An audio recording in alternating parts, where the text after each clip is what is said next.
Muito bem, começando aqui mais um programa do Banco Acredita. Hoje a gente vai falar um pouquinho sobre o projeto do Banco Acredita e sobre alguns outros projetos e questões levantadas sobre empreendedorismo no mundo, né? Hoje estou aqui, meu nome é Rafael Ponzi, eu sou diretor executivo do Banco Acredita. Estou com o Leonardo Ribeiro, que também está no Banco Acredita conosco, dando esse apoio aí para os nossos empreendedores. Tudo bem, Léo? Tudo ótimo. Maravilha. E temos aqui o nosso grande amigo Paulo Magalhães, antropólogo, que nos ajuda aí nas questões sociais com todos os empreendedores do Acredita. Tudo bem, Paulo? Tudo ótimo. Muito bom ter você aqui com a gente também, viu? Obrigado. Como se a gente não se visse todos os dias, né?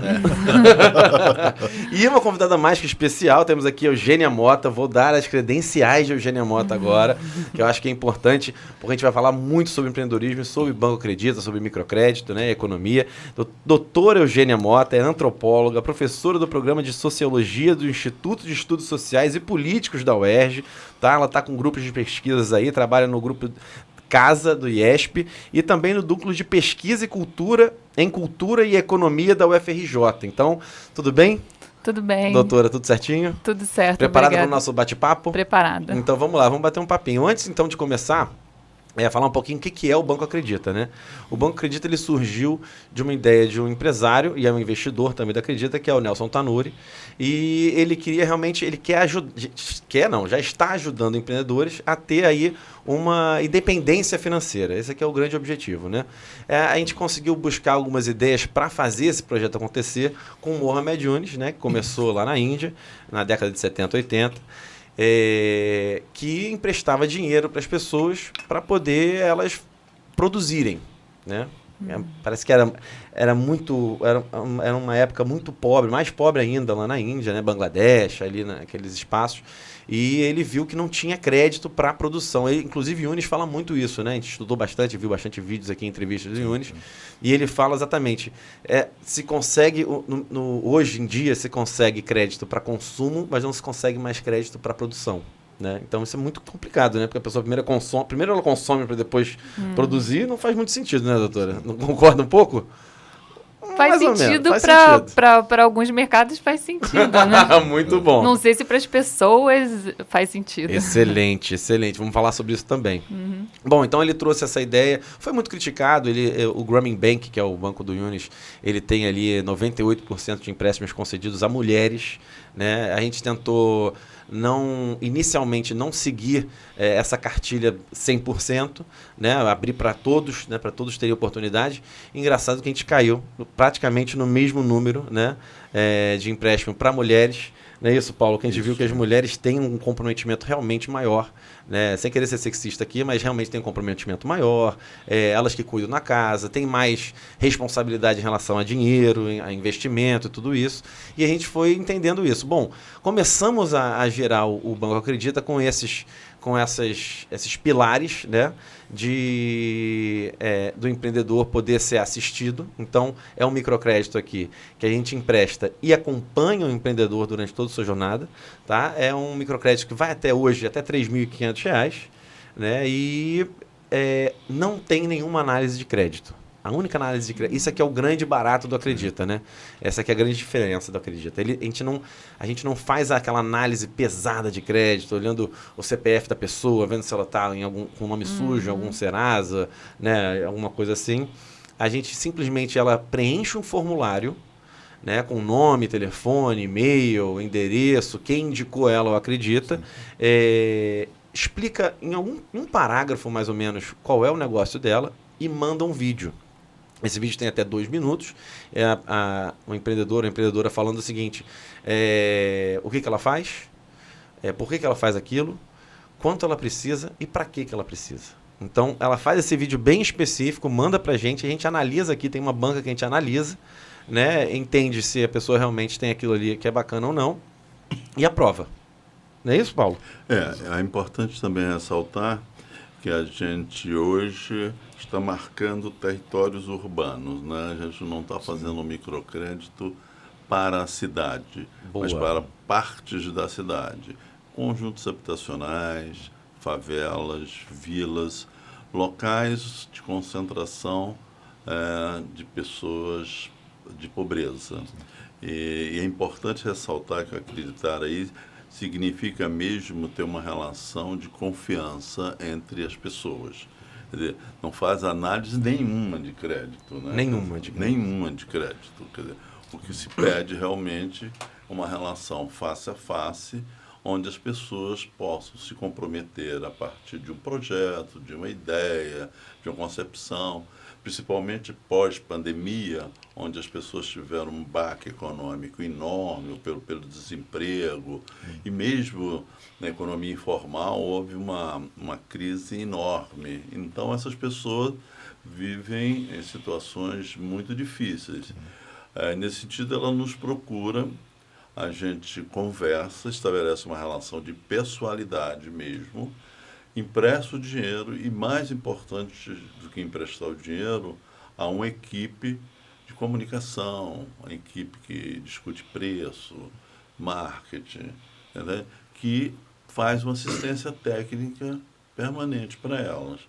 E também um local onde nós trabalhamos, aqui no Porto Maravilha, não é um local do nosso trabalho, é o local do nosso trabalho coletivo. Quer dizer, as pessoas podem vir para cá trabalhar, as pessoas podem marcar reunião aqui, atualmente nós estamos com um curso de uma empreendedora sendo realizado aqui. Então é um espaço de compartilhamento de experiências, é uma espécie de laboratório. Isso que é a marca distintiva do Banco Acredita. Exatamente. Então, como é que funciona, só para resumir aqui, a questão dessa jornada, né, do empreendedor aqui junto com o banco inicialmente? Ele recebe essa informação por área, ou seja, o último grupo foi em Belford Roxo, né? Ele recebe essa informação, a gente vai por diversos meios, né? A gente fala com lideranças, com grupos de empreendedores, com associações, ou seja, a gente fala com todo mundo que a gente consegue falar para chegar a mais pessoas e faz essa comunicação via mídia social e também WhatsApp, direto. Então a gente manda um vídeo e o link de inscrição. O empreendedor vê aquilo ali, se inscreve, coloca ali. E aí que é bacana que é o seguinte, o Yunis lá atrás, ele tinha o que ele chamava de experimentação de sucesso, que é muito bacana, né? Porque antigamente as pessoas não... A taxa de analfabetismo na Índia era gigantesca, né? Ainda é grande, mas naquela época era gigantesca, e as pessoas não conseguiam assinar seus nomes. Então, para pegar o microcrédito, ela tinha que ir lá e assinar o nome dela no papel. Então elas voltavam para casa, treinavam, ele diz que assim, treinavam no chão de terra com um graveto, a assinatura, voltavam lá e assinavam. Aquilo ali dava uma experimentação de sucesso, tipo, eu consegui fazer, tive sucesso nessa empreitada, e a partir dali começava assim, a questão de microcrédito, né? Emprestava o microcrédito, continua. A gente pegou a mesma questão, né, da experimentação de sucesso, só que a gente usou para a questão digital. Hoje o analfabetismo digital também é muito grande, né, é enorme, e hoje quem não sobrevive muito bem no digital fica um pouco à margem, né? Então a gente quer trazer essa pessoa para dentro. Então a experimentação de sucesso qual é? Entrar no site, preencher o formulário e mandar um vídeo, que não é tão simples. A gente também não se importa que esse empreendedor ou essa empreendedora peça ajuda para filho, para neto, para avô, para mãe, para tio, não tem problema nenhum. Desde que ele consiga entrar no aplicativo, preencher e mandar seu vídeo para a gente ver. Então, essa experimentação de sucesso do Acredita, que eu acho que é bem legal, né? Então, depois de ele fazer isso, ele é chamado aqui para o Acredita, a gente bate um papo, entende como é que ele trabalha, o que ele faz, pergunta algumas coisas também mais importantes, de onde vem a renda de hoje, se ele sabe um pouquinho mais de faturamento, aquela coisa toda, e aí sim ele ganha o microcrédito e entra no programa. Ele tem 3 meses de carência hoje, 3 meses de carência para começar a pagar, e pode dividir em até 24 vezes esse empréstimo do microcrédito, tá? A gente cobra hoje uma taxa, a gente começou sem taxa nenhuma, hoje tem uma taxa de 1%, tá? Por mês, simples, taxa simples, né? Só para manter esse projeto em movimento, né? Não é isso, Paulo? Reafirma a ideia de que não é ideia de juros, né? Não é, a ideia não é de juros, é a ideia de taxa mesmo para a manutenção do projeto, né? Vamos dizer assim. Não é o que mantém o projeto, né, rodando, mas é uma coisa que até para eles acostumarem um pouquinho também a entender o que é uma taxa, o que é taxa de juros talvez lá na frente, estarem mais introduzidos também, não ser uma coisa... vamos dizer assim, paternalista, né? Muito paternalista, uma coisa mais voltada para o mercado. Então, começa aí a jornada, já estamos aí com mais de uma centena de empreendedores emprestados, tá? Acreditados, vamos chamar de acreditados, que a gente acredita. 2 centenas. Né? Exatamente. Então, assim, tá bem bacana. E aí vamos começar a falar sobre todas essas questões, doutora, que é o seguinte. Inicialmente, o banco começou e a gente recebia aqui os empreendedores que ficaram sabendo por alguns colegas ou algumas pessoas próximas, e aí chegavam aqui desconfiadíssimos. Sentavam aqui, olhavam pra gente, lembra, Paulo? Lembra, Leonardo? Olhavam assim pra gente, assim, mas isso aqui é uma pirâmide? Você não olhou meu CPF, não viu nada? Como é que é isso? Essa relação começou muito, né, de desconfiança, porque eles realmente desconfiavam. Você vai emprestar dinheiro? Nos primeiros grupos não tinha nenhuma taxa, não tem juros, não tem nada. Como é que é? 24 vezes, 3 meses? Eu só mandei um vídeo. Os primeiros vídeos que a gente fez dos empreendedores, eles falando assim, bom, vamos ver, né, se vai dar certo ou se não vai dar certo, como é que vai ser isso. Ou seja, a cultura do banco, ouvem falar banco, ficam em pânico, né, porque o banco, o sistema bancário mundial hoje, ele por diversas razões, ele tem lá seus critérios e suas formas de atuar, né. Mas isso assusta muito as pessoas, e quando a gente faz um projeto que vai para o social na veia, tem muita desconfiança, é muito louco isso, né? Muitos realmente... Aí a gente vamos falar um pouquinho sobre isso, que eu acho que é legal começar com isso, da questão do empreendedor. Muitos não se sentem empreendedores e muitos se sentem empreendedores até demais. Doutora, o que você acha sobre esse movimento do empreendedorismo no mundo, essa palavra e esse conceito? Esse conceito tem muitos sentidos diferentes, né? E recentemente, como ele está sendo muito usado, tem mais sentidos ainda. Okay. Mas para algumas pessoas que, dentro da academia, por exemplo, fazem uma crítica dessa ideia de empreendedor, porque interpretam, com uma razão, mas é uma perspectiva, né? Que essa é uma forma de falar sobre o trabalho precário e inseguro de uma maneira positiva, como se ela fosse positiva. Isso está ligado a uma ideia de que as pessoas todas deveriam ter um emprego, um salário, uma renda segura, proteção da Previdência Social, por exemplo. Só que essa expectativa de que isso seria possível, que todo mundo poderia ter um emprego desse tipo, talvez até os anos 90 ainda existia, né? Mas hoje em dia, ninguém mais tem essa expectativa. Ninguém, que eu falo assim, os gestores, os políticos, ninguém mais tem essa expectativa. Então, falar de empreendedor virou uma maneira de uma certa maneira, ser eufemista, quer dizer, falar como se fosse bom, uma condição que é de insegurança e precariedade, mas, por outro lado, também por transformar esse tipo de trabalho numa coisa que não fosse estigmatizada, quer dizer, que não fosse desvalorizada socialmente. Então, essa ideia de empreendedor tem muitos sentidos, e tem sentidos positivos, e tem sentidos negativos atribuídos por pessoas diferentes. Agora, uma terceira coisa é que essa ideia de empreendedor, ela é adotada por muitas pessoas como uma identidade positiva importante para elas se valorizarem e poderem ganhar vida de maneiras que até parecidas com o que se fazia antes de ter essa palavra empreendedor, mas que valoriza as atividades dela, né? Sim. Então, não dá para dizer que essa ideia de empreendedor é boa ou é ruim, ela pode ser apropriada e usada de maneiras bem diferentes. Bem distintas. Pois é, assim, tudo na vida pode ser usado de uma forma positiva ou negativa, né? E a gente tem visto isso com muita clareza aqui, né, Paulo? Assim... eu vou citar aqui Timmons, de 1991, que ele falou uma frase que para mim marcou e eu repito sempre, que é o que a Revolução Industrial foi para o século passado, o empreendedorismo vai ser para esse século. Tá? Então, assim, eu concordo com ele, né? Acredito que não vai ter realmente emprego para todo mundo, isso é uma questão que já está sendo discutida no mundo inteiro, né, no planeta todo, que não vai ter emprego para todos e que o empreendedorismo seria essa saída inicialmente, né? É claro que isso faz com que pessoas se aproveitem disso e precarizem o trabalho de muitos, né? Não, você é empreendedor, então você não está desempregado, você é empreendedor. Mas é uma saída para o desemprego, né? Se a pessoa não está conseguindo uma posição no mercado de trabalho, ela pode, através do empreendedorismo, gerar renda, não só para ela, mas para outras pessoas também. E fazer movimentar o mercado, né? Porque para continuar essa conversa aqui, o que é o empreendedorismo para mim, né? O que eu venho vendo e lendo sobre empreendedorismo é aquela pessoa que identifica uma dor de mercado no ambiente onde ela vive, naquela comunidade onde ela está, né? E soluciona essa dor através de um negócio que gere dinheiro, que vai gerar dinheiro para ela. Não é isso? Esse é o empreendedor, né?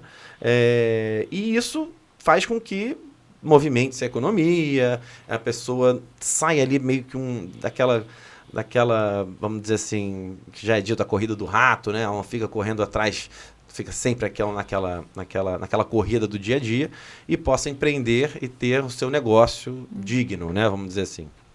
Então, esse conceito faz com que tudo isso se movimente.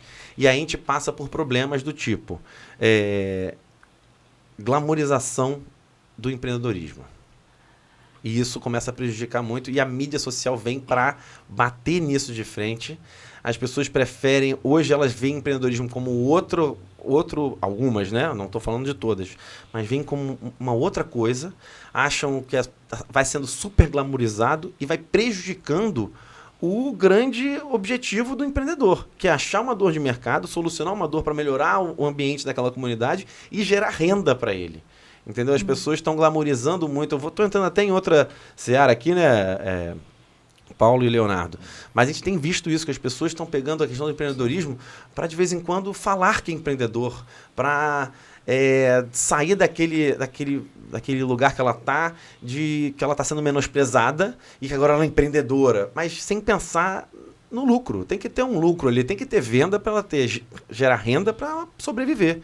É isso, a gente está vendo isso de forma muito latente aqui, não acredita, né? As pessoas têm, às vezes, vivido de like, né? Ela quer se posicionar em rede social, quer ter uma visibilidade. Como nós tivemos alguns exemplos aqui, onde a pessoa fatura R$800. Ela dá palestra em outros estados, né? Enfim, é conhecida. E, enfim, e o resultado real, né, do que seria o empreendedorismo de negócio, em visão de negócio, era ganhar dinheiro. E ela não está ganhando dinheiro, está vivendo de like. E aí a gente aqui não acredita, a gente fica, doutora, batendo de frente nisso sério, do tipo, você tem que ter lucro. Porque é cultural aqui no Brasil, de quem ganha dinheiro é mal, né? Vamos lá, você pode falar comigo sobre isso, pode falar com a gente sobre isso, né? Mas esse tema seria interessante a gente discutir aqui. Porque assim, quem ganha dinheiro no Brasil, ou roubou, alguém passa com um carro bacana, ia lá, roubou, entendeu? Então, isso a gente vê aqui no dia a dia, né? As pessoas têm medo de falar que elas estão indo bem economicamente, mas não tem problema de aparecer na mídia para falar que é uma grande empreendedora, né? Então, isso é uma coisa meio estranha. Você enxerga isso nesses grupos que você tem, nesses trabalhos que você faz? Eu acho que, na verdade, as pessoas acreditarem nessa ideia do empreendedorismo como uma panaceia que vai resolver a vida, isso. É uma coisa que se vende por aí, né? Não é à toa que as pessoas acreditam e investem nisso. Um dia você vai explodir, vai ficar rico, e eu acho que é coisa das mídias sociais, não entendo muito disso, mas diversos acho que reforçam essa ideia. Falando, eu vou te ensinar a ficar milionário em 6 dias. Exatamente. Então, não é à toa que as pessoas acreditam nisso, né? Então, e essa esperança de um dia bombar e finalmente resolver os seus problemas é compreensível. Acho que a propaganda em torno, inclusive, da ideia de empreendedor dá um pouco essa impressão, uma promessa de que agora sim vai dar tudo certo e você vai conseguir. É isso por um lado. Agora, essa relação das pessoas com o sucesso econômico realmente é uma coisa muito ambígua em todas as classes sociais, né? Que é muito interessante para pensar, porque o sucesso econômico, por um lado, é um sinal de dedicação, de inteligência, né? De capacidade, de entrega, de oportunidade, né? Positivo, mas sempre, mesmo com gente que ganha pouco dinheiro, sempre também levanta aquela suspeita, né, de quem tem sucesso, talvez tenha sucesso porque se deu bem de uma maneira que pode não ser muito correta. E essa ambiguidade, na verdade, não dá para fugir dela. Eu acho que ela tá aí com todo mundo.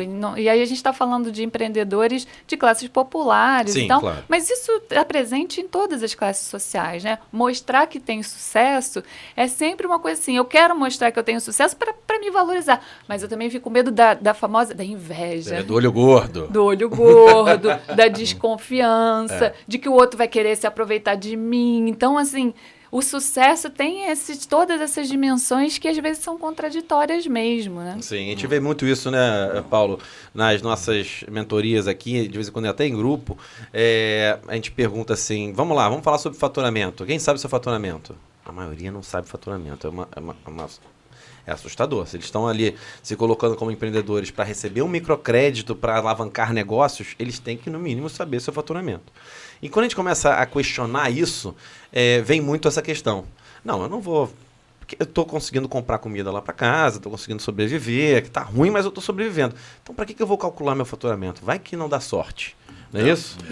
Tem esse preconceito, mas essa questão do dinheiro realmente é quase um enigma, é uma palavra, tem um fetiche da mercadoria, né? Mas sempre que o Rafael, aqui nós somos um grupo plural, no sentido que isso temos bacana, uma política, plural. Mas discutimos internamente tudo. Toda vez que o Rafael ou o Léo falam em dinheiro, eu falo em qualidade de vida. Isso. Ameniza, para mim. É muito bom. Para eles também, né? Porque o dinheiro tem que ter um significado que não seja meramente a acumulação de dinheiro. Quer dizer, o que eu quero? Que com esse dinheiro você consiga ter uma ótima qualidade de vida. Que possa dar comida a seus filhos, que possa dar um bom estudo. Então, esse é um ponto também que a gente tem visto. Eu vou citar um caso aqui específico, claro, do Santa Marta, da favela Santa Marta, tá? Que tem um menino que, no alto, no pico do morro, lá onde também se chega de carro e os turistas chegam lá, ele tinha um pequeno negócio ali, muito precário, né? A gente deu um dinheiro com muita vontade para ele. Foi. Ele melhorou, não, a gente conseguiu comprar bebidas, conseguiu, e está fazendo o negócio dele. Ou, no mesmo Santa Marta, ele fazia um churrasquinho de sexta-feira, você entende? E a grelha dele era horrível, né? E aí a gente trocou a grelha dele por uma churrasqueira razoável, com uma geladeira, e melhorou muito o negócio dele. Essa melhoria de negócio significa uma melhoria da qualidade de vida da pessoa, né? Quer dizer, o fato de ganhar dinheiro não como um processo obrigatório de acumulação, né? E do enaltecimento do processo de ganhar dinheiro, traduzido em qualidade de vida, num país profundamente desigual, me parece uma coisa que me encanta. Me encanta reduzir a desigualdade social, né? Os vários aspectos da desigualdade social, né? Porque a desigualdade não é só a má distribuição de renda, a desigualdade tem múltiplas dimensões. Agora, um adendo até que você colocou desse empreendedor que melhorou e botou, né, o espaço dele mais organizado, ele aumentou o ticket do produto dele, porque ele identificou que o público dele não era o público da comunidade, né? Ele começou a ser criticado, porque ele falou, cara, meu público é os turistas que vêm aqui, então se você quiser comprar... E ele é lá no topo, né? Ele é no topo, ele tem uma vista. Se quiser comprar mais barato, você tem diversas lojas. Eu aqui vou vender para turista. Ele foi criticado por isso, mas está seguindo a vida dele. E aí entra essa questão de identificação de nicho de mercado, segmento, investimento e público-alvo. Ou seja, a gente está introduzindo aqui para esses empreendedores da base, vamos dizer assim, esses conceitos que já são bem difundidos no mercado, mas que de vez em quando eles não têm acesso a isso. Então a gente começa a fazer com que eles... Tem muitos projetos que fazem isso também, tá? Não é só o Banco Acredita, obviamente, né? Tem muitos projetos. O Sistema S trabalha muito bem isso também. Só que a questão do acesso a crédito é muito difícil. A gente faz com que eles tenham acesso a crédito aqui, né? E tenham essa mentoria de uma forma muito, vamos dizer assim... de uma forma muito natural, né? A gente conversa com eles de forma muito natural. Realmente, a gente conversa aqui muito sobre a venda, sobre essa busca de um maior faturamento. E o Paulo entra como o nosso fiel escudeiro aqui, falando da qualidade de vida, que é importante ter isso. Não é isso? Vamos lá, doutora. Não, eu ia comentar sobre esses conceitos, Rafael, que eu acho interessante que, de fato, a maior parte das pessoas, você está falando um monte de conceitos que eu também não conheço muito. Sim. Mas esse conceito de ticket, nicho de mercado e tal, de fato, eu imagino que essas pessoas que não têm treinamento que vocês têm, não conheçam esses termos. Mas também operam com essas ideias, mesmo não tendo os termos, né? Eu acho que 100%. isso é uma coisa interessante, porque, imagina, a gente tem essas pessoas, por mais que elas precisem de ajuda, né? A gente tem que pensar que essas pessoas estão tocando a vida delas, né? 100%. Então, tem uma sabedoria de saber tocar a economia, a vida, que é muito importante valorizar, porque em muitos projetos isso não é valorizado e parece que assim, as pessoas não sabem fazer, eu vou lá ensinar, né? E não é isso. Não. Aliás, Não, sabe, e a ideia é quando, justamente... muito mais que muito empresário que está na rua. Isso muito que mais. eu sempre digo que administrar um dinheiro certo, que vem no mês direitinho, a mesma quantidade, Moleza, sempre, é tranquilo. Agora, Exato. você administrar um dinheiro apertado, que você tem que fazer escolhas o tempo todo, que não é regular, aí é que você tem que ser um mestre da economia. E, geralmente, as pessoas que lidam com esses orçamentos que são apertados e tal, são mestres em administração da economia, né? Que é uma ideia que, às vezes, a educação financeira, por exemplo, né? As pessoas são pobres porque elas não sabem administrar. Não, elas estão vivas porque elas sabem administrar muito bem. E muito bem. Bem diferente, né? Exatamente. Mas aqui que a gente faz bastante aqui, eu e o Leonardo, a gente acompanha muito essa questão do empreendedorismo e as mídias sociais com esses grandes influencers, que são pessoas boas, assim, nem sempre querem fazer com que a gente se sinta mal, eles usam essas que eu vou dizer, que eu chamo de buzzwords, né? Aquelas palavrinhas mágicas, e faz com que as pessoas se sintam mal. Né? Assim, tipo, você já pegou o seu... Vai inventando um monte de palavrinha, que de vez em quando nem é invenção, mas colocando de uma forma que a pessoa se sente mal, porque eu não sei fazer isso. E aqui a gente mostra exatamente isso, doutora, que é o seguinte, você não só sabe isso, como você executa muito bem. E o nome disso que você está fazendo é nicho de mercado, o nome disso é... O que é nicho de mercado? Entendeu? A gente vai esmiuçando isso para a pessoa se sentir segura e saber executar aquilo que ela já sabe. E saber o que ela está fazendo. De vez em quando, porque no feeling, vai tudo bem. Mas, de vez em quando dá algum aperto ou dá algum desequilíbrio, ela tem que entender o que ela sabe para poder organizar, arrumar e seguir em frente, né? Então, é isso que a gente faz bastante aqui. Esses empreendedores todos, isso que a gente analisa no vídeo, já sabem identificar mercado, já sabem tudo, nicho de mercado, tudo, eles já sabem tudo, né? Mas eles não têm noção desses conceitos, que de vez em quando você entendendo melhor o conceito e esmiuçando eles e colocando cada um numa caixinha, quando dá um problema, você sabe aonde mexer e de que forma mexer. E aí é a questão técnica, né? E é isso que a gente faz a mentoria aqui contínua. Só para dar um adendo rápido aqui, eu fui voluntário também, há muitos anos atrás, de uma ONG de empreendedorismo. Eu dava aula para a 5ª série de um colégio público. E eu estava dando o conceito para a garotada, o que era lucro, o que era uma empresa, o que era isso, o que era aquilo. E um menino na minha frente, com um olho arregalado, prestando maior atenção, e eu falando dos conceitos, aí ele levantou a mão, eu falei, pode falar. Aí ele, tio, muito fácil essa questão de lucro. E ele morava na Rocinha, ele falou, eu vou lá no Laboriú, compro o meu biscoito, desço e vendo na praia, compro ele a R$2, desço, vou na praia e vendo ele a 5. Eu subo, compro mais 2 biscoitos que eu consegui vender, desço, não é isso?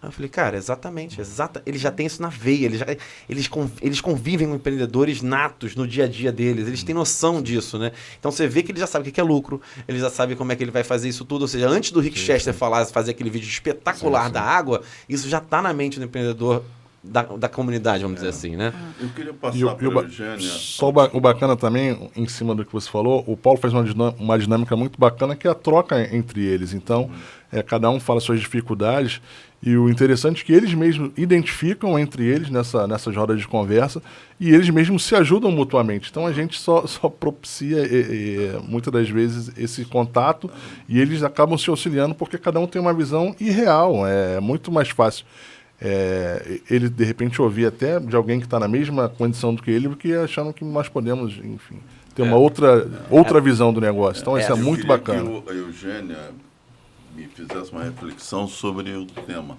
Uma das grandes preocupações minhas aqui é com o tempo de trabalho dos chamados empreendedores, né?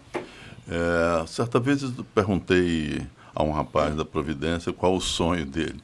Aí ele falou assim, bem, dormir 6 horas por noite, que eu consigo dormir só 4, porque o resto eu estou trabalhando. Esse é meu ponto. Às vezes, analisando a trajetória deles, o esforço, é muito grande, né? Às vezes eu acho que realmente eles conseguem ganhar dinheiro.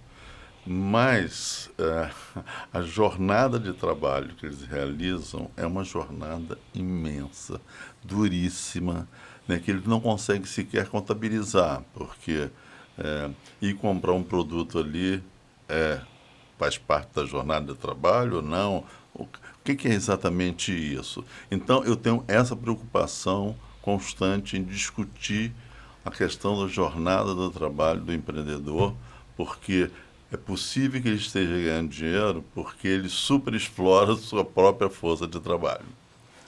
Isso você tem toda razão, e isso é uma questão que as pesquisas no Brasil mostram desde que são feitas. E, na verdade, a compensação pela pouca remuneração do trabalho, né, do pouco dinheiro que as pessoas ganham trabalhando, seja num trabalho com salário, com carteira assinada, seja o trabalho de empreendedorismo, ou do biscate, qualquer que a palavra que a gente use, a compensação por essa baixa remuneração, pouco dinheiro, é aumentar o tempo de trabalho de todo mundo, porque na família, né? Então, e isso está relacionado com uma coisa que eu queria comentar enquanto o Rafael estava falando, que um dos problemas que eu vejo nessa ideia do empreendedorismo é a ideia de que dá para tratar uma pessoa ou uma família como se elas fossem uma pequena empresa, né? Fosse uma grande empresa em miniatura. Sim. E eu acho que essa é uma questão importante para pensar. Porque, na verdade, quando uma pessoa está tomando decisões sobre o seu pequeno negócio, tem decisões que são tomadas, e é importante que sejam tomadas racionalmente, pesando, né? E esses conceitos acho que ajudam, os conceitos que vocês trazem para eles ajudam a pensar isso, mas essas decisões estão relacionadas com outras questões também, que têm a ver com o sustento da família, com urgências que não têm nada a ver, né, supostamente com empreendimento, mas que tem a ver com a vida das pessoas. Então, acho que esse é outro nó, digamos assim, dessa ideia de empreendedorismo e de muitos programas, projetos que concebem que o empreendedor deveria ser ele uma mini empresa, no sentido dessa racionalidade do cálculo, e simplesmente a vida das pessoas não funciona assim, né? Então, e muitas vezes o pouco dinheiro de um significa o estender as horas de trabalho de outros, por exemplo, né? Isso é uma coisa, quando a gente pensa nas mulheres, então, que ainda tem todo o trabalho que tem a ver com o cuidado dos filhos, da casa, de fato, a gente tem pessoas que basicamente trabalham o tempo todo, né? Isso é uma coisa que o Luiz Antônio Machado, nosso amigo e sociólogo que estudou trabalhadores no Brasil, urbanos, mostrou isso nas pesquisas desde os anos 60, 70, né? Que uma das definições tem essa discussão, como é que chama de empreendedor, de trabalhador? O que define essa maior parte das pessoas do Brasil? O que define é que elas passam o tempo todo trabalhando. Elas acordam, trabalham e dormem pouco, nem dormir, né? Então, às vezes, as pessoas diminuem suas horas de sono, que é uma coisa perigosíssima, né? Então, na verdade, só para juntando as duas coisas, né? Essas pessoas que têm pequenos negócios, não dá para pensar nelas como elas sendo pequenas empresas. Elas são pessoas e aquilo é parte da vida delas. E a vida tem cálculo, tem dinheiro, tem lucro, tem nicho de mercado, mas a vida tem o filho, tem a doença, tem as aspirações, os desejos, que não são só da pessoa, são da família. Então, acho que isso é uma coisa muito importante, né? Porque às vezes a gente acha assim, esse empreendedor não sabe fazer. Não é que não sabe, é que tem outras coisas que entram na conta, né? Às vezes é mais importante investir, pegar um dinheiro e pagar um curso para um filho, e às vezes é mais importante, inclusive, economicamente, porque a coisa vem lá na frente. Então, às vezes, o que parece má administração, não é. É que a administração é da vida, não é só do negócio, né? O que a gente faz muito aqui, exatamente, a gente entra... Isso foi bacana você falar, porque a gente entra exatamente nisso. Né? O que é o dinheiro do empreendimento, do negócio, o que é o dinheiro da família, o que é o dinheiro do lazer. Vamos dividir isso aí. E aí, a gente entra aqui no Acredita, já de cara, no seguinte, você tem conta da sua empresa, tem conta da sua pessoal? Ninguém tem. É muito difícil, eles não conseguem dividir isso. E esse é que é o grande... A divisão é essa. Porque o que acontece? Ele está empreendendo, trabalha dia e noite, a mulher está ali trabalhando, cuidando dos filhos, vendendo os seus produtos, de vez em quando são bolsas, canecas ou qualquer outra coisa, e não está dando dinheiro. E de vez em quando ela acha que é a empresa dela que não está dando dinheiro. Na verdade, é porque o custo de vida dela está mais alto do que o normal, por exemplo. Vamos supor aqui nesse caso, né? Então a gente ensina exatamente isso. Cara, olha só, vamos dividir aqui. É questão financeira primeiro, né? Planejamento financeiro básico, a gente tem que ir no basicão, né? Vamos dividir aqui. Faz uma conta, hoje em dia tem contas de banco digitais que não tem custo, né? Então, assim, abre uma conta digital, você vai trabalhar a sua conta aqui, sua empresa nessa conta, e essa conta vai alimentar a sua conta pessoal. E a gente vai conseguir pegar depois no seu faturamento para ver aí como é que tá, como é que tá o seu custo e como é que tá o custo da empresa. Se a empresa realmente está indo bem, vamos dizer, empresa assim, né? Entre aspas, né? Mas se a empresa está indo bem, ou se o seu negócio está, ou se você pessoalmente está gastando muito dinheiro em alguma coisa que você não está vendo. Não isso há é importante, restrição, né? Em relação ao fato dela fazer... A gente não proíbe ela de gastar dinheiro, obviamente. Tanto é que para fazer essa divisão é muito difícil esse início dessa divisão. Então a pessoa fica assustada, ela fala assim, mas como é que eu vou? Hoje é isso é o que paga todas as minhas contas, não tem problema. Você bota aqui na sua conta e vai transferindo para você ter noção de quanto você está gastando. Não adianta você pagar supermercado para sua casa, na mesma conta que você compra matéria-prima para o seu negócio, você não vai conseguir, vai ficar complicado, vai ficar confuso, você não vai conseguir entender muito bem essa divisão. Então, a partir daí que ele começa a entender isso. Outra coisa importantíssima, que a gente bate muito aqui, é a precificação dos produtos e serviços. As pessoas não colocam no seu preço a hora de trabalho. Ela está realmente sendo escravizada pelo seu próprio negócio. Então, a gente insiste aqui. Você tem que colocar no preço do seu produto a sua hora de trabalho. Até porque se você ficar doente, que acontece, ou se você precisar ir para algum lugar por alguma emergência, você pode contratar alguém para ficar no seu lugar e ganhar aquele preço da sua hora de serviço. E se você quiser crescer e tiver sucesso no seu empreendimento, você pode ter mais uma pessoa para trabalhar com você, ganhando aquela hora de trabalho. Que isso que é o grande problema. Por isso que os empreendedores estão aí se debatendo, né? Principalmente nas classes mais populares, porque eles não colocam o seu preço de hora. Eles estão trabalhando. Eles não estão ali... né? Eles estão trabalhando. Tentam que colocar o preço da matéria-prima, o custo, o preço da matéria-prima. A gente vai ensinando tudo isso para eles, né? Ensinando não, né? Organizando isso, porque eles já sabem. Foi como você falou, eles já sabem. A gente vai organizando isso na mente deles, assim, que é uma questão... de organização de custos da matéria-prima, colocar a hora de trabalho dentro do preço do produto, colocar ali se ele está gastando aquela açúcar que ele comprou, do bolo que ela vai fazer para vender ou é da casa dela para colocar no café da manhã. Então, vamos começar a dividir isso, que ele vai começar a entender o seguinte, daqui a pouco a empresa está começando a trabalhar para ele mesmo, entendeu? Ele começa... É isso que eu acho que, assim, eu sou apaixonado pelo empreendedorismo, né? Sei que tem aí realmente muitas questões que têm que ser abordadas, por isso que eu acho muito importante a sua presença aqui nesse bate-papo, não só hoje, mas eu gostaria de mais bate-papo, se você pudesse ter tempo para esse bate-papo conosco. porque eles têm que fazer com que o negócio sirva a eles, e não eles só servirem ao negócio. Né? Então, se organizar isso direitinho, o que eles já sabem fazer, o que nós somos empreendedores, já sabemos fazer, ele consegue encaixar isso no dia a dia dele, organizar e sair dessa escravidão do negócio. E não, isso é muito difícil, isso não é fácil. Os grandes empreendedores não conseguem. Não dá prejuízo, né? Cita aquele caso lá da precificação. Cara, esse caso, eu acho que é interessante contar aqui, sim, que é um caso de um... Eu vou mudar um pouco aqui o produto, sim, né? Para a gente não poder... a gente não... Bom, vamos lá. A empreendedora veio para cá, ela tinha um produto, e esse produto ela fez um negócio com um distribuidor para vender esse produto. E eram 2.500 produtos por dia. 2.500... Por dia. Uma coisa de louco. Salgadinhos. Assim. Então, assim, ela não conseguia atender isso. E ela pegou 250 produtos por dia.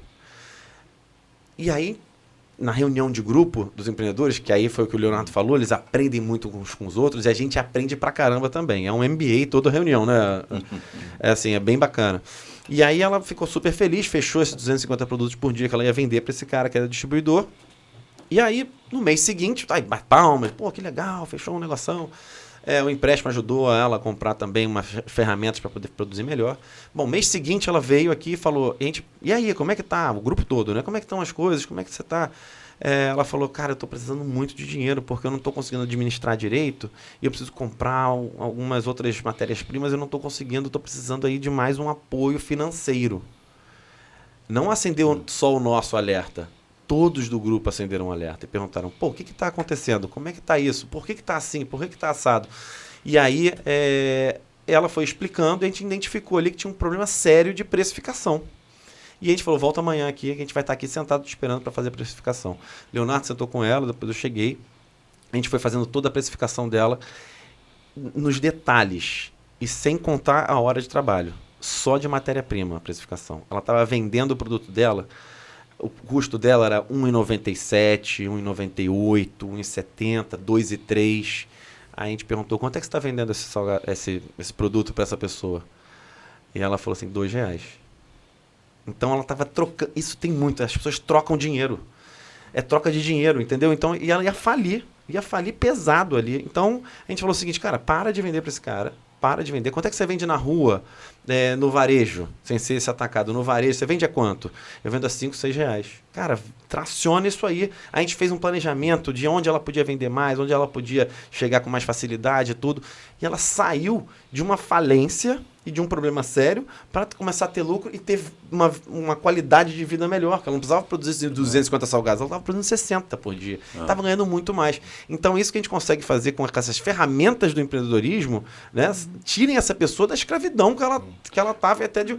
E aí, para piorar, esse cara que contratou isso dela, quando ela foi falar que ela não poderia mais entregar para ele virou para ela e falou assim, eu tenho uma raiva disso, ele virou para ela e falou assim, desculpa, eu não sabia que você era uma empresinha pequena, eu achei que você era uma pessoa que já tinha uma atração grande de mercado. Mas, pois é, essa questão eu queria que o Eugênio tocasse de novo, organização da vida doméstica, da vida familiar, claro, se quiser, e o negócio. Eu queria muito que você pudesse falar mais sobre isso, que talvez seja uma contribuição teórica e empírica muito importante para o nosso dia a dia aqui.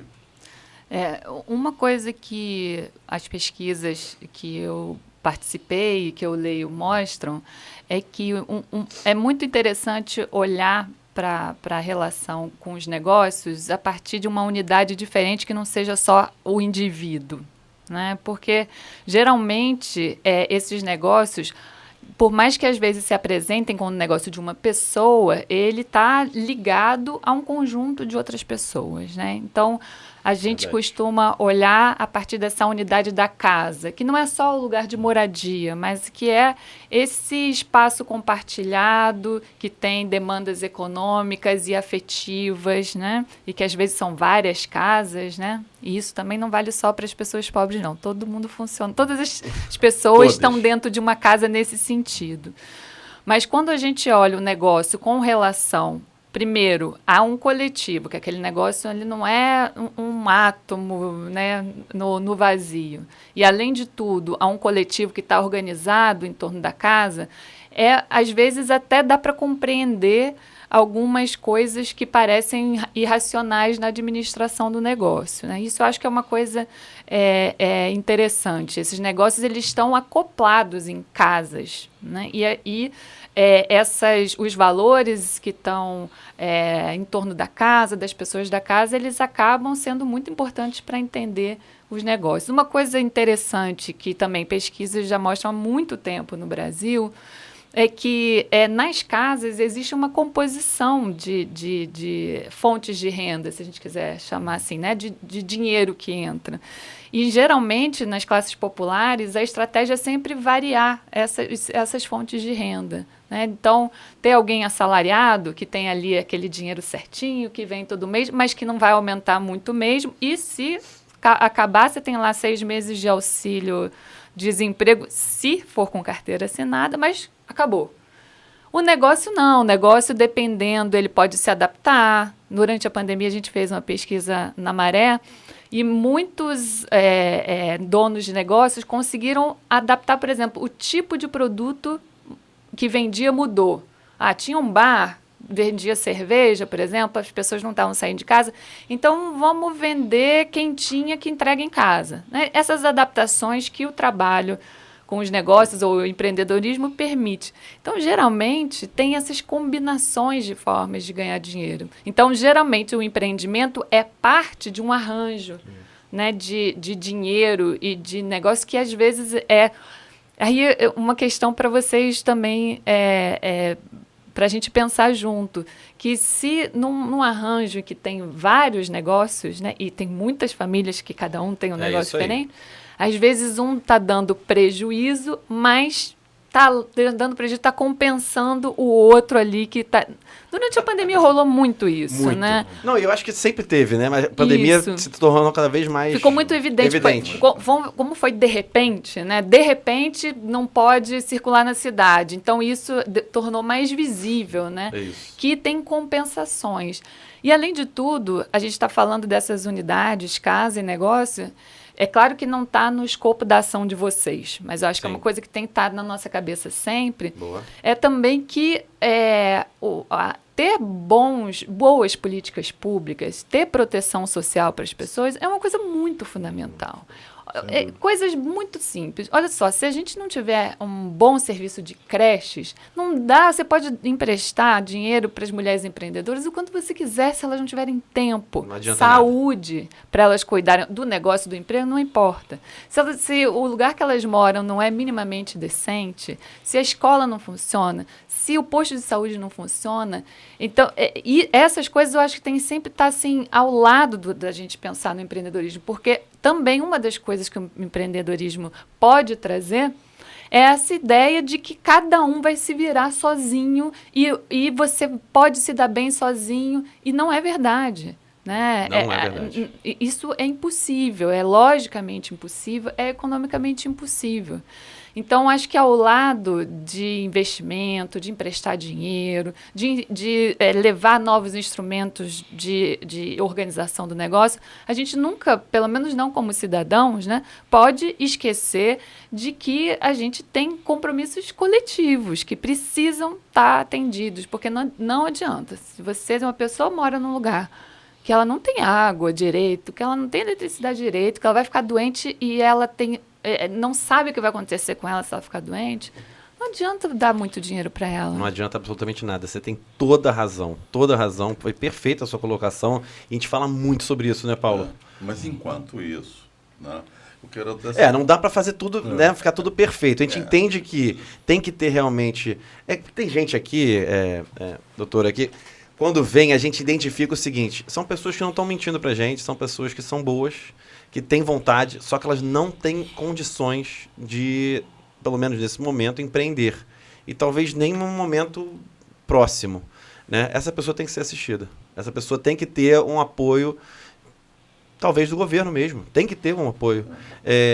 E o que você falou, tem que ter creche, tem que ter hospital, tem que ter tudo, porque na hora que isso acontece, que acontece algum problema sério, você tem que primeiro pensar na saúde, não tem jeito. Entendeu? Então, assim, quando um parente está com algum problema na justiça, você vai se virar. Isso que a gente tenta fazer aqui, né, Paulo, de uma forma saudável, não vou dizer uma blindagem aqui, mas talvez fazer com que a pessoa entenda que aquele negócio dela não pode ser, vamos dizer assim, todo voltado para as emergências. E ela tem que ter ali chegar aí sendo difícil, obviamente, mas chegar no momento que ela tenha uma provisão ali para as emergências que forem acontecer. Mas nada disso adianta se ela não tiver um ambiente onde ela tenha segurança, né? É claro que aí a gente tem um papo para 2, 3 dias, né? Não, que pode empreender no setor de educação, pode empreender no setor de segurança. Gente, não é assim. Essa não é a realidade, né? Aqui a gente está bem com o pé no chão, a gente atende empreendedores que estão ali, que precisam comer, que precisam, né, fazer o seu negócio. O que você falou da empresa familiar, eu vejo isso não é só nas classes populares, nos mais altos, né, empresários, a empresa familiar gira assim. E é uma loucura e é uma brigalhada, né? Mas, assim, a gente vê muito isso, né, Paulo? Tem ali alguns empreendedores, sempre tem na casa alguém que ganha alguma aposentadoria, que é a pessoa... Foi exatamente o que você falou. Aquela certeza que, cara, a coisa tem ali... É pouquinho, mas é certo. Pouquinho, mas é certo, né? Então, isso deixa a pessoa mais segura para ela, inclusive, pular nessa questão do empreendedorismo. Agora, é importante a gente falar aqui o que a gente chama de orçamento de... A gente não inventou essa palavra, obviamente, mas é o que a gente chama de orçamento de guerra. Você já ouviu falar nisso aí? Orçamento de guerra? Já ouvi falar em termos dos países e tal. Dessa aplicação, pelo visto, acho que não. É o nosso buzzword aqui do Banco Acredita, né? Vamos lá, Paulo, diga, depois eu vou entrar nessa questão. Eu queria mostrar de uma forma clara um exemplo aqui. Uma senhora que nós fizemos um empréstimo, ela tinha um restaurante, nós dedicamos muito tempo para resolver o problema dela, né? Ela tinha um pequeno restaurante numa rua muito complexa, num beco de uma favela. Isso. Por acaso, a boca de fumo era perto e, por acaso, abriu um restaurante ao lado que vendia tudo com mais conforto. Bem, com isso, né? Mas nós tentamos... De tudo. Mas, na verdade, eu depois cheguei à conclusão seguinte... ela não quis fazer nada. Não venda isso, faz aquilo, diminui o tamanho do prato. Quer dizer, milhares de fórmulas capazes de viabilizar o negócio dela. Exato. Então, quando ela falou, não, eu vou procurar um emprego como doméstica, mas ela tinha comprado todo o dinheiro, todo o empréstimo e alimentação. Então, ela garantiu a alimentação da família para meses, não é isso? Garantiu. A gente entendeu o seguinte, Então, é isso que acontece, às vezes... Isso foi uma identificação do Paulo. Que foi interessante que a gente começou a ver, a margem de lucro dela era muito, muito baixa. Ela tinha ali no produto dela, eu acho que o produto era 12, 13 reais, ela vendia 14. Então, assim, era muito baixo, a gente não entendia muito bem como é que ela estava sobrevivendo ali. E aí foi o que o Paulo identificou, a comida que ela comprava para fazer o prato era a comida que ela servia em casa. Então, por isso que não estava batendo muito ali, entendeu? E a gente tentou entrar com tudo para tentar fazer com que, cara, você vai conseguir levar comida para casa e vai conseguir manter o seu negócio, mas não deu. Às vezes, obviamente não dá, às vezes não dá, né? E ela realmente foi virar doméstica. E aproveito esse ensejo para falar sobre uma coisa muito importante, que as pessoas vêm para cá, de vez em quando elas não conseguem tracionar o negócio delas, que é normal, né? Qualquer pessoa, qualquer empreendedor, empresário, de vez em quando não dá.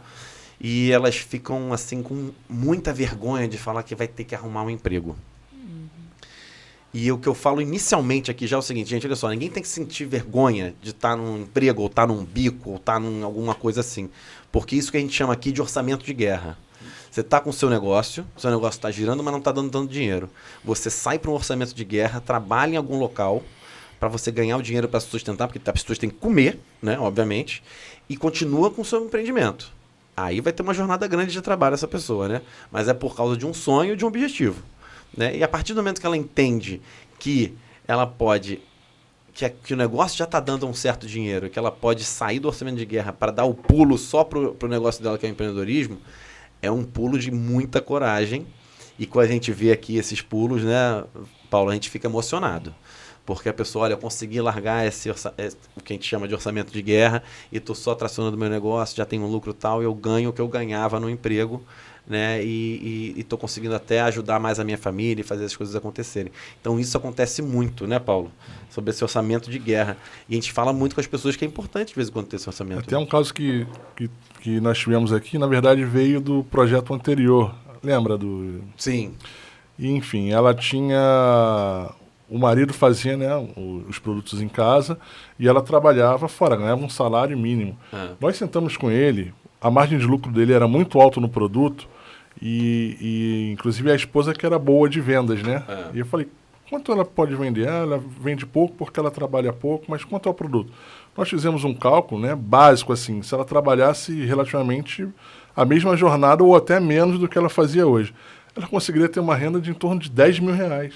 Aquilo abriu a visão dele de uma forma, falei assim, pô, não acredito. Falei, cara, pode. Cara, eles viraram a chave, né, e seguiram no projeto. E depois, até a última vez que nós encontramos, foi acho que na feira do Sebrae, ela tinha saído do emprego e trabalhado somente no negócio dela. Isso que ela é o poderia bacana, né? muito mais. Isso, ela tinha medo, porque senão eu vou perder meu emprego, vou aqui ganhar, e ela podia ganhar 10 vezes mais do que ela estava ganhando no negócio dela, porque ela tinha um produto de excelente qualidade. Trouxe o meu aqui, o Rafael pegou. Tô brincando. É verdade, roubei mesmo. Assim, de uma excelente qualidade, com uma margem de lucro altíssima. E assim, ela era muito esforçada e vendia bem, então conseguiu ter um resultado melhor. Então, assim, a gente pode realmente bater muito na questão do empreendedorismo, da jornada de trabalho, da glamorização dessa palavra, de toda essa que é péssimo, mas tem essa parte boa, que a gente conseguir fazer esse raio-x do negócio.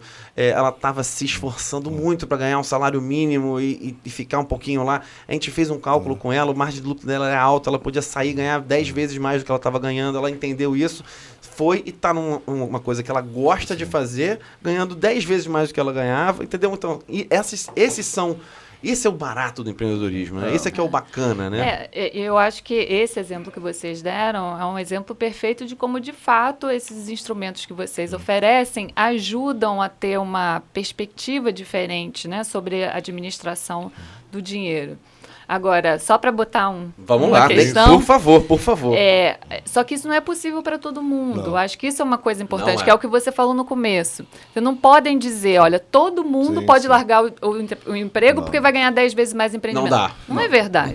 Não é verdade. E a gente... Nem indicamos isso, né? Não, claro, não. Pois é, mas e a outra coisa é que às vezes eu acho que para algumas pessoas o melhor é procurar um emprego. Né? Não Às é vezes uma não tem fórmula. perfil. Isso. Exatamente. Mas e o orçamento de guerra? O que você achou dessa estratégia? Eu geralmente não gosto dessa palavra guerra. Não, tudo bem. É que você não é Você bélica, pode ser né? assim, Pode ser um orçamento de emergência. Eu ser. acho mais interessante. Não fui eu que inventei, tá? Não fui eu que inventei. Porque Mas geralmente- Você pode ser um o orçam- inovador. Agora. eu posso ser um inovador, Eu né? acho, Vamos ser. eu prefiro de emergência, porque de certo. guerra, o orçamento de guerra geralmente para os países e tal é uma licença para fazer O que gastos e depois pensar na consequência. Não tem nada a ver Pois com é, isso. eu tô falando, além de eu não gostar da palavra guerra, além de tudo, eu acho que é um pouco diferente. Não é assim, olha, que é por exemplo, o que aconteceu na pandemia com os países. Você suspende regras de Isso. controle fiscal, por exemplo, assim, agora não vamos pensar, depois a isso gente aí, vê. é. E não é isso, Sim. né? Não é o nada seguinte, disso, nada disso. É um desvio estratégico para depois planejado, né? Para É Uma questão de voltar. nomenclatura. A gente vai mudar isso, então, aqui no Eu Papo acho Acredito. que não é. Eu acho que vai ser- Como Mas- antes também se falava muito em militante, né? Hoje ninguém quer ser um militante. Sim, também, Paulo? Ativista, não? Não, mas Ativista. é porque... Claro, militante, Essas nomenclaturas hoje em dia estão mudando todas, né?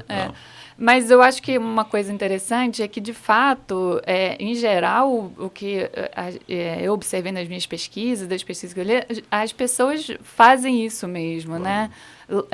Largam o emprego, às vezes por causa de um negócio, às vezes porque é criança pequena em casa. Olha, às vezes isso é um sacrifício importante para as mulheres, por exemplo. Bom, tá com um filho pequeno, se eu for trabalhar, eu vou ter que gastar alguém para cuidar do filho. Não vale a pena, porque eu vou ficar trabalhando para pagar uma pessoa para cuidar. Então, eu vou largar o emprego, pegar essa grana que se ela tiver sorte de ter carteira assinada, pegar o dinheiro da indenização, abrir um negócio na minha casa, fico com o filho, quando eles crescerem, eu volto pro mercado. Né, essa ida e vinda, porque teve uma época que se discutiu muito assim, no Brasil as pessoas querem a segurança do emprego ou querem a liberdade do seu próprio negócio, do empreendimento. Era uma coisa, na academia se discutia isso.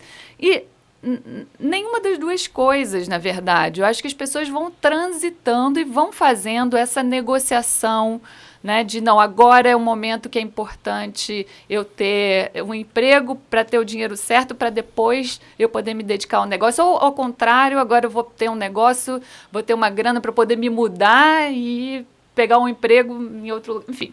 Né? Essas estratégias combinadas, né, geralmente são usadas no cotidiano das pessoas, né, e das famílias. Eu acho assim, doutora, que não precisa ser o A ou B, ou preto ou branco, né? Não tem que ser assim. A gente pode ir no meio termo. Então, assim, você não precisa abandonar a sua empresa para conseguir trabalhar em algum lugar. Você pode tentar concatenar ali, claro, uma sem prejudicar a outra, obviamente, né?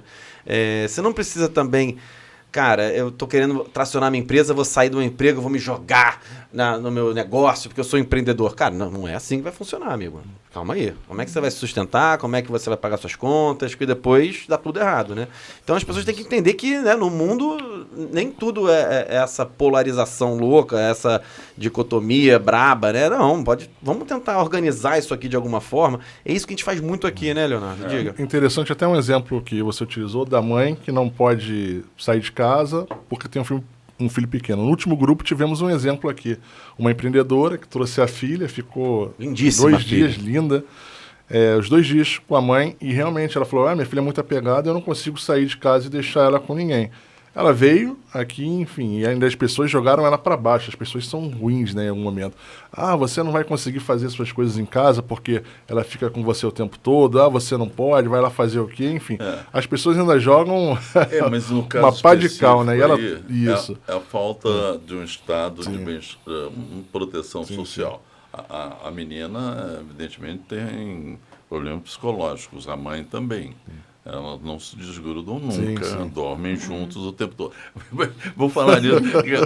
A gente não faz essa análise vem do Paulo. Porque eu fui lá saber porque a menina não ia com ninguém, não vai com ninguém, aí é realmente uma loucura. Quer dizer, mas o caso que você relata é um caso realmente que acontece, né? Essa duplicidade de funções ao mesmo tempo. Agora eu queria abrir uma outra vertente de trabalho, que ressaltar sempre que o Banco Acredita tem uma questão central, que ele financia equipamentos para trabalho. Importantíssima essa questão. Essa questão é a que mais me emociona nos negócios aqui.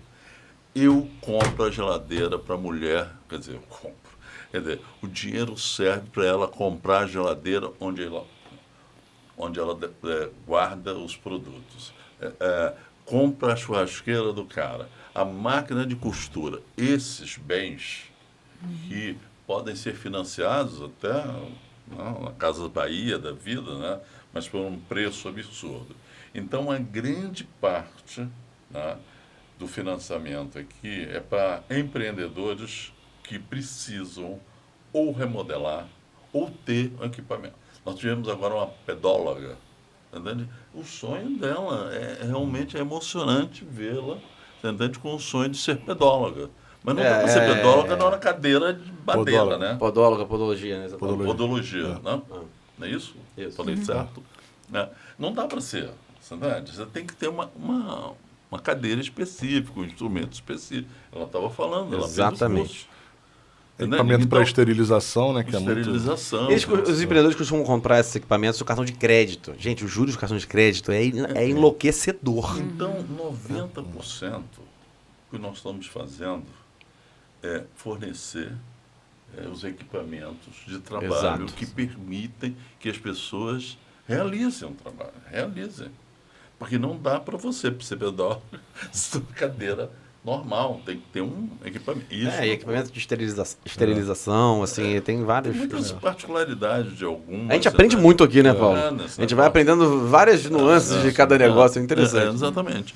Então, isso é um plano básico, você entende, que o banco acredita, e eu tenho uma longa trajetória, né, como eu estou dizendo, esses fios brancos do meu cabelo não são pintados, foram criados endógenamente. Cultivados, exato. Significa que eu trabalho há muitos anos nessas áreas. Nós tivemos, inclusive na Caixa Econômica Federal, e a gente tinha dificuldade de seguir. E agora? Capacitamos, fizemos, demos, né? E agora? O que o cara vai fazer com isso?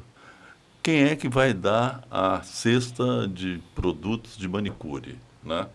Então, me sinto muito feliz, você entende, como sexta-feira, quando eu vi que as pessoas saíram eufóricas daqui, porque tudo que eles pediram, eles receberam dinheiro para comprar. Às vezes, alguns nem compram isso, compram outra coisa. São poucos, mas acontece. E nós estamos fazendo reuniões agora, eu queria te ouvir, principalmente sobre isso, esse preâmbulo todo. A nossa consultora, ela podia... Podia, hein? Eu também acho, hein, Paulo? Eu também acho. Então, eu queria te consultar nessa função. Nós estamos agora segmentando, assim, né? Vamos pegar toda a galera de artesanato e juntar, né? Isso, a gente está começando a fazer isso. Que nós temos reuniões mensais com esses grupos que a gente forma. Mas agora nós estamos começando a segmentar. Vamos juntar toda a galera de cozinha. Alimentos e bebidas, moda, artesanato. Disso aí, eu sempre falo com eles, já virou minha utopia pessoal, não tem nada a ver, de fazem parceria, gente, se juntem, se organizem, entendeu? Isso me dá uma esperança muito grande, né? E aí eu me apego até pequenas coisas, né? Fui falar com eles, então fiquei felicíssimo que as pessoas de Belfort Roxo, eu sei que vieram para cá, eu sei que é longe para cacete, o trem é lotado para cacete, tal. Eles se organizaram, alugaram Uber para vir para cá coletivamente. E é isso que eu imagino que eles possam fazer. Grupos produtivos, até informais, não importa. Mas eu estou jogando na ideia de que eles podem fazer grupos coletivos, você entende? Para não ter 4 geladeiras, você entende? Sabe? Não eu também acho. Cada um. Eu também acho. O que você pensa sobre isso, Eugênia? Antes de tudo, eu penso que justamente essa ideia de empreendedor poder acolher e acoplar a ideia de cooperação, acho que é um passo importante. Porque, como eu falei no começo, acho que um dos problemas que essa ideia tem é essa ideia de cada um vai se virar e alguém vai se dar bem, né? Então, acho que a cooperação realmente, colaboração, cooperação, parceria, eu acho que a natureza jurídica, é uma ideia importante e, de fato, ao contrário do que alguns pensam, as pessoas vivem a partir da colaboração. Sim, e da cooperação. A questão é que quais são as redes de cooperação em que as pessoas, no geral, comumente se sentem seguras, que geralmente é a família, né? A família, muitas vezes a igreja, né? Outras, né? As pessoas de fato estão colaborando e cooperando o tempo todo. Sim. E às vezes a gente diz assim, os brasileiros não cooperam. Eles cooperam, todos nós cooperamos, mas segundo certas unidades e certos princípios que têm a ver com o que você falou no começo, Rafael, que é a ideia de confiança e desconfiança. Exato. Né? A confiança é a pedra fundamental da cooperação. Né? Eu acho que não é a competição de interesse, a confiança. É difícil eles entenderem isso. O ser humano entender isso, né? Na questão do empreendedorismo. É difícil porque... não pode falar batalha, né? Mas é uma luta. É uma luta. Não, eu acho que uma coisa importante dos projetos, e eu vejo que vocês prestam atenção bastante nisso, que é não considerar aquilo que desvia como um fracasso. né? Não saiu como a gente, então é um fracasso. Não. Primeiro que não vai dar tudo 100% certo. Normal. E depois, quando a gente entende o que é o fracasso, a gente acolhe bem o fracasso. Digamos, esse exemplo que vocês deram dessa senhora que comprou alimento para fazer um restaurante e, na verdade, garantiu a comida da família. Isso é um fracasso? De certa maneira, sim. De outra, não. Para o negócio, sim, para ela, não, né? Então, eu acho que a tentativa de fazer isso... Eu trabalhei com economia solidária, que o princípio era justamente fazer com que as pessoas conseguissem trabalhar juntas numa ideia de não competição, mas de soma coletiva. E é muito difícil fazer isso. É muito difícil, porque as pessoas estão acostumadas a valorizar aquilo que é delas, por uma questão de segurança. Né? É meu, é dos meus filhos, é da minha família. É difícil, por exemplo, propor, eu acho. Você não acha que é um pouco mais de ego também, não? Alguma coisa a gente pode chamar isso de ego, né? Mas é uma insegurança, que nem que a gente pensa assim, por que as pessoas... Vou usar um exemplo bobo? Pode.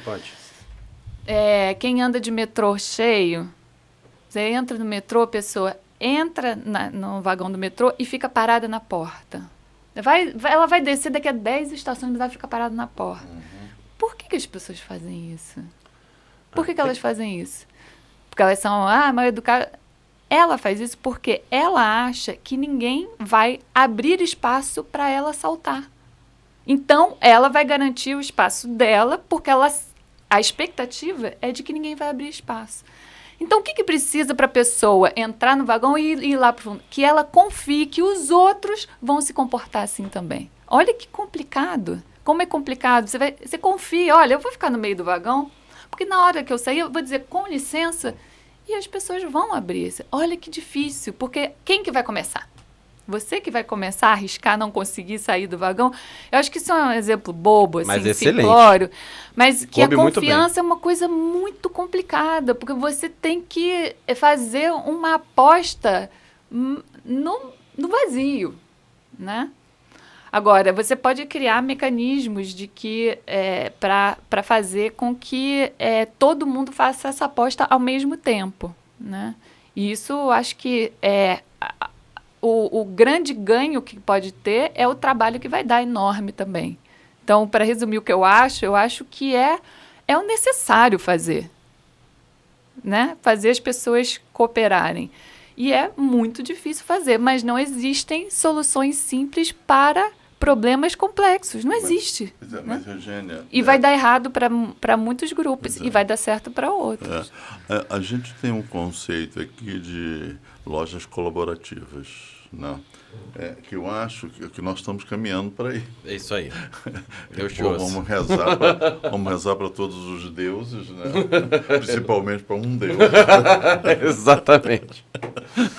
Para dar tudo certo. Para a gente ter uma loja colaborativa. Isso as pessoas trabalham coletivamente e vendem coletivamente o produto. Né? Mas eu acho que não é só a loja colaborativa, eu acho que é até mais fácil. O que eu vejo um pouco é que as pessoas entendem o mercado como algo de competição o tempo inteiro. Elas não entendem que mercado não é competir o tempo inteiro. Se a gente tem um grupo aqui, plural, onde uma pessoa vende quentinha, outra pessoa vende salgado, outra pessoa vende biquíni. Por que a pessoa do biquíni não compra a quentinha da pessoa que faz quentinha do grupo dela? E por que a pessoa que vende salgado não compra o biquíni quando vai pra praia com essa pessoa? Porque o que eu sinto, tá? Tem essa questão de competição do grupo para saber... Então, acho que é coisa de mercado. As pessoas acham que o empreendedorismo é competir o tempo inteiro, quando não é, na verdade não é. Não é, pode ter um ganha-ganha. Pode ter, e a gente mostra isso diversas vezes nas nossas reuniões, nos nossos grupos. Empreender o mercado pode ter um ganha-ganha, não tem problema nenhum. E as pessoas acham que tem isso internalizado, assim, da competição. Mas eu acho que isso é dito, né? Por aí também, não é não? Quer dizer, muito. Que o mercado, você tem que... maldoso, você tem que sair na frente. Às vezes nem isso, né? Assim, você tem que se qualificar porque a competição... Isso é uma ideologia, digamos assim, uma ideia, um conjunto de valores... Sim, mas Uma que é decisão colocado hegemônica. assim. É colocado. Agora, são dominantes. é interessante, é dominante, mas as grandes empresas sabem colaborar muito bem. Não é verdade? E às vezes nas grandes empresas, assim, não, porque o mercado é competição, mas você vai ver na prática, as grandes empresas, Todo mundo juntinho. todo mundo colabora. De É. maneiras legítimas e de maneiras ilegítimas também. Exatamente. E tem que ter Tem até... que colocar isso no mundo, né? Para as pessoas entenderem isso. Isso, né? tem até o bom conselho, exemplo. o CAD, né, que é o conselho lá que controla o cartel, é uma forma de cooperação. Exato. Ilegal, Ilegal. mas é. Exatamente. Então, eu acho que também tem essa ideia da competição, não é à toa que as pessoas pensam isso. Não, e não só... Isso é vendido assim, e muita gente vive de alimentar essa ideia de E a gente assim, tá você aqui. vai se dar bem, você vai se dar bem porque você vai massacrar os outros. Todo mundo vai se vender mais que todo mundo. Entendeu? E eu acho assim, a gente está tendo um trabalho grande de desconstruir isso, né, Paulo? Ensinar que isso vem muito da mídia. A mídia social melhorou muita coisa, mas piorou muita coisa. Tem influencers que são maravilhosos. A gente fica se mandando, né? A gente manda, inclusive, alguns grupos, de vez em quando, algumas coisas legais de influencers bons no mercado, mas tem aqueles que só vêm para falar besteira, para desconstruir um negócio bacana, sabe? Então isso atrapalha muito a gente também. Eu vou insistir nessa ideia da loja colaborativa, porque é um embrião, me parece um embrião, de um processo colaborativo mais duradouro, né? Assim, porque você tem a loja, se nós tivermos a loja, né, lá, a nossa loja, a loja do Banco Acredite, né, as pessoas vão vender ali, vão ter que dividir seu tempo de trabalho para dar uma porção do seu tempo lá, né? Elas vão ter na prática formas de colaboração que podem progressivamente se ampliar. Porque eu tenho muitos insucessos na vida em relação a trabalho dessa natureza, né? Eu tinha um dinheiro para usar um conjunto habitacional enorme, né? Que tinha um pequeno detalhe que é até pitoresco, é bom contar, porque no Minha Casa Minha Vida, você conhece, não tem área para você secar a roupa, né? Então, as pessoas... Também você não pode botar para fora, porque... E aí? As pessoas botavam para fora, assim... Mas acontecia o seguinte, pescaria de roupa. O cara de cima pescava. Sério isso mesmo? Sério? Genial, tô brincando. Mas que loucura, né, cara? E se você bota no espaço comum, você perde o controle totalmente. Aí Sim, aí acabou. Não tem jeito. Mas quando... Gente, eu nunca soube disso que tinha pescaria de roupa. Pescaria de roupa. Que loucura, gente. Gostei frente daquela a cueca isso, ali. Eu chamei as pessoas, você tal para discutir um projeto, gastei todas as minhas gargantas. Falei, gente, eu tenho dinheiro, você entende? Um projeto tem dinheiro, nós temos autonomia para comprar, você entende? 5 máquinas de lavar e 5 secadoras. A gente instala aqui. É gato mesmo. Entendi. Instalaram? Não, ninguém topou. Porque, como a gente vai organizar? A briga começou Antes de ter... antes de tudo. Mas, Se Paulo, matavam. nesse caso em particular, que é super interessante, Porque né? o privado muito... e o público, né? Essa relação com lavar roupa é uma relação considerada muito íntima no Brasil, no que eu observo. Nos Estados Unidos, né, aquela coisa de ir no prédio e deixa a roupa depois. Isso eu acho que é uma coisa, digamos assim, cultural. Importante, porque essa coisa de, ainda mais a toda a dedicação e o valor que tem nas donas de casa em relação ao cuidado com a roupa. Enfim, eu acho que tem uma dimensão aí. Né? Eu entendi, mas como o seguinte, eu tinha a minha hora, minha família tinha a minha hora de lavar e secar. Eu ia lá, na minha máquina, na minha secadora. É uma questão. Quer dizer, evidentemente, você compartilha espaço, porque também não podia ser lotado. Hoje tem muito esse tal de home sharing, que está começando a caminhar em alguns ambientes. Pode ser que dê certo, mas o interessante que você falou, que vocês estão conversando, é a questão cultural. E, assim, a gente já está acabando o nosso tempo, mas, assim, a questão cultural é uma coisa que a gente se preocupa muito aqui no Acredita também. Tanto é que, por localidades, a gente tem papos não tão diferentes, mas a gente tenta se adequar à cultura de cada local para fazer isso caminhar. A gente tem muito que conversar ainda, a gente tem que falar sobre feiras, sobre canais de venda, que isso está sendo uma dor de cabeça muito grande. Colaboram, às vezes, para ratear o custo entre eles. Mas é um arcabouço, é muita coisa, entendeu? Então a gente tem muito que conversar. Eu acho que esse papo inicial foi interessante para a gente falar um pouquinho do Acredita e te ouvir também um pouquinho, doutora, para falar. Eu acho que é importante essa sua visão, que a gente possa trocar isso sempre para poder construir ainda mais soluções, né, lá para frente. Tem muito que se falar sobre empreendedorismo ainda. Eu acho que tem muita gente falando coisa boa de empreendedorismo, muita gente desconstruindo o empreendedorismo ou criando fantasias sobre empreendedorismo, que tem atrapalhado muito, não só o nosso trabalho aqui no Acredita, mas outros projetos também que estão caminhando bem, que tem que desconstruir essas coisas. Os rumos do Acredita, né? Os rumos do Acredita, eu acho que o nosso objetivo é crescer cada vez mais, levar essa oportunidade para cada vez mais pessoas, né? Para o Brasil também, né? Para o Brasil também, com certeza.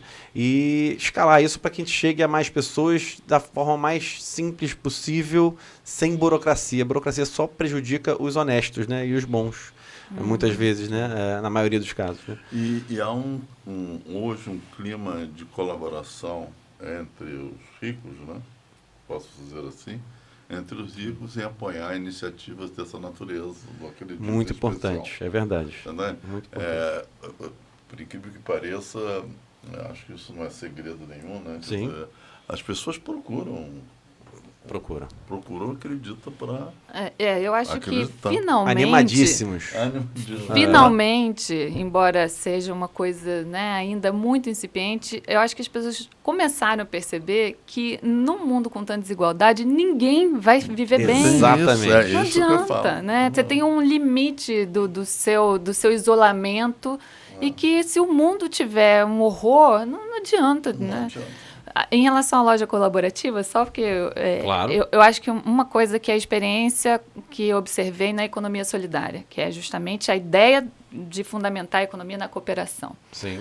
É mais interessante gastar muito tempo num acordo em que todo mundo se sinta que a sua parte é justa, é mais, né, num planejamento que todo mundo sinta, não, é justo o que eu vou dar, é justo o que eu vou receber, do que começar logo uma experiência. Os grupos de economia solidária que são mais, que eu observei, mais consistentes, tal, são os grupos que demoraram em chegar a uma fórmula em que todo mundo está se sentindo bem atendido e tratado com justiça. Porque, às vezes, assim, acorda isso aí, mas a pessoa lá no fundo acha que deveria receber mais, ou que está dando mais que o outro. Mas dá para chegar num 100%? Não, 100% não. 100% nunca, porque isso é uma construção cotidiana. Mas tentar chegar no ideal. Chegar no máximo possível que as pessoas sintam que estão sendo tratadas com justiça. Sim. Isso eu acho que é fundamental. E que tem um espaço para expressar insatisfações. Isso é muito importante. Esses vasos comunicantes, o trânsito de conflitos e tensões, eu acho fundamental. Agora, o Betinho, e todos nós reverenciamos, ele dizia uma coisa que eu sempre digo, né? Quer dizer, a urgência. Quem tem fome tem pressa. Você entende? Quer dizer, economia solidária. Eu trabalhei na Secretaria de Economia Solidária do Rio de Janeiro, né? Uma administração PT aqui. Né? Os processos eram muito, muito longos. Né? Ou eu sou muito ansioso. Mas aí porque estava dentro da administração pública e a coisa... O Singer, que nos ajudava. Sim. Nós tínhamos um conjunto de instituições poderosas ajudando. Mas os processos foram muito lentos, que é um pouco típico da economia solidária, né? Porque a economia solidária envolve pessoas. outros valores do que exatamente Foi o que ela falou, isso tem que chegar no ideal, né? Tem que tentar É, chegar no não- mais próximo do ideal. Eu estou pensando assim numa praticidade de que as lojas colaborativas desencadeiam um processo e ao mesmo tempo que desencadeia o processo, você faz. Né? A ideia de maturação de processo, talvez porque eu já tenho uma idade que eu preciso ver as coisas por qualquer motivo, da subjetividade. Sim, eu acho Na que- verdade, achar um ponto, Achar né? um Porque, de ponto, fato, você tem ponto. razão. A urgência é a urgência, e Não, ponto. sim. Mas também tem que ter algum tempo de preparação, né? Isso. Como é que acha aquele... A sintonia A fina. sintonia entre a urgência e o bom planejamento. Não é nem planejamento que eu estou falando, mas a boa Sim. concepção. Isso. Mas não me encha o saco. Você tem, de certo momento, tem que ter um limite. Ah, não. Você Isso, tem que ter um você Não, tem e razão. até porque, assim, a gente vê que tem gente que quer mesmo colocar lá o seu produto, sei lá, vamos dar um exemplo, no Collab, quer que as pessoas vendam, quer ganhar dinheiro. Às vezes quando tem gente que quer que a gente faça tudo. Não, olha só, eu preciso desse apoio, eu preciso do dinheiro, eu preciso que você crie um ambiente para vender, eu preciso que você me ajude a vender, eu preciso que você colete meu dinheiro e me entregue na A conta. cultura Pô, paternalista, Uma coisa de louco isso. assistencialista, Isso ainda tem muito, prevalece viu? como demanda. Como demanda. É e muito ficam importante. chateados. Claro. Você não... Então, isso é uma coisa que precisa ser Recodificado. trabalhada e até dizendo assim, assim, não é para todo mundo. É, isso aí. Mas eu não... Bom, então... Então não é para você. né? Isso... Nós continuamos amigos, mas não vamos trabalhar Isso evita juntos. muitas frustrações. Essas propostas não são para todo mundo. Exato. Né? Eugênio, eu Concordo. não sei quem está escutando isso, quem vai escutar isso, mas, na verdade, eu estou acreditando no Banco Acredita, porque ele é uma inovação social. Nesse sentido, é uma inovação social. Entende? Agora, nós estamos num processo que, graças a Deus, nós estamos errando e aprendendo. Errando e aprendendo. Né? A gente já tem um acúmulo bastante grande de experiência. Temos uma... Estou falando isso coletivamente, Claro, não estou falando sou eu, não. Temos uma tolerância de Jó. Tem que ter. Uma tolerância muito grande com a diversidade, com a diferença, com o antagonismo, você entende? Com ego. A gente estava só para relatar fatos concretos, entende? Teve uma moça, uma empreendedora, que estava dando um curso, você entende? Nós estávamos aqui numa reunião, ela chegou, viu essa confusão, cadê minha sala? Se não tiver minha sala... Você soube disso, não? Não, nem soube. Eu levei um esporro, porque ela achava que a sala dela ali era aqui em cima. Como está essa confusão? Ela e uma aluna, mas soma. Tudo bem. Então, eu estou dando esse exemplo. Pessoas são difíceis, em geral. Mas Aí a gente consegue nós não entender, estamos- a gente nós não traz para estamos perto. Imaginando o contrário, nós não queremos isso. A gente quer a sociedade brasileira nua e crua, você entende? Mas a gente quer fazer, você entende? Esse negócio de não fazer, entendeu? Sabe? A gente quer fazer políticas públicas com recursos privados, não é isso? É isso, exatamente. Eu acho que estamos indo bem, né? Concorda? Eu acho ótimo. Perfeito. Bom, gente, vamos encerrar? Foi muito bom. Doutora, mais uma vez, doutora Eugênia Mota, muito obrigado pela participação. Vamos bater mais papo? Vamos, Vamos claro. conversar mais? Claro. E aí, hoje a gente abriu exatamente para a gente trocar uma ideia, bater um papinho sobre o Banco Acredita, mas acho que a gente pode vir aqui já com temas mais definidos para a gente poder entrar mais ainda em algumas coisas. Acho que hoje foi bom para a gente poder apresentar, conhecer um pouquinho mais, bater um pouquinho mais de papo. Mas acho que no próximo a gente pode já ter um assunto já definido para a gente poder aprofundar ainda mais, que a gente vai ter uma aula aqui com a doutora Eugênia. Agradecer muito a doutora Eugênia, muito obrigado pela participação. Obrigada pelo convite. Foi um prazer. Agradecer ao Leonardo Ribeiro. Leonardo, obrigado mais uma vez. Eu que agradeço a oportunidade de participar de um projeto tão bonito, na verdade, como esse. É um projetaço mesmo também. Fico muito feliz. E, Paulo, você é o nosso professor, nosso mestre, nosso antropólogo. Muito obrigado também pela sua participação. Obrigado e reafirmar a ideia de que estamos empenhados, eu uso essa palavra sempre, na transformação. Transformação.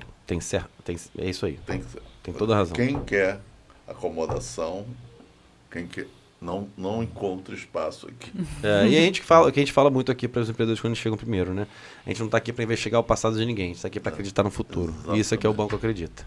Bom, é com isso que a gente encerra aqui. Muito obrigado a todos. Em breve mais papo aqui do Banco Acredita, de microcrédito, empreendedorismo e apoio ao empreendedor. Tchau, tchau.